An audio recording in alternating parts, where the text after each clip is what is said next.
Le Conseil régional des notaires de la Cour d'appel de Rennes vous présente la Minute du notaire.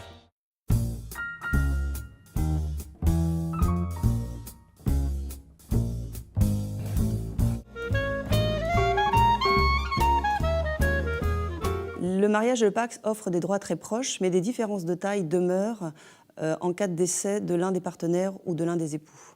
Il existe deux régimes de Pacs, le régime de la séparation de biens, durant lequel les partenaires conservent la propriété, la jouissance et la gestion de leurs biens. Mais les partenaires peuvent aussi opter pour le régime de l'indivision, qui se rapproche du régime légal de la communauté entre époux. Tout comme les couples mariés, les partenaires de Pacs bénéficient d'une imposition commune à l'impôt sur le revenu et à l'impôt de solidarité sur la fortune. Ils bénéficient d'un droit au logement d'1 an dans la résidence principale après le décès du premier partenaire. Ils bénéficient également des mêmes abattements et sont exonérés des droits de succession.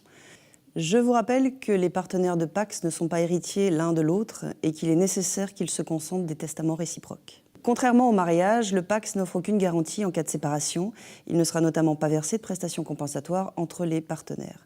En cas de décès de l'un des partenaires qui était à la retraite, le survivant ne pourra pas toucher la pension de réversion. Enfin, en cas de décès, et même si le partenaire du Pacs a été institué héritier au terme d'un testament, ses droits sont inférieurs à ceux d'un époux.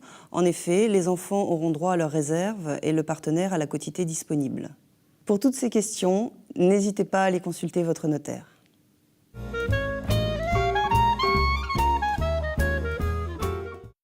Le Conseil régional des notaires de la Cour d'appel de Rennes vous a présenté la Minute du notaire.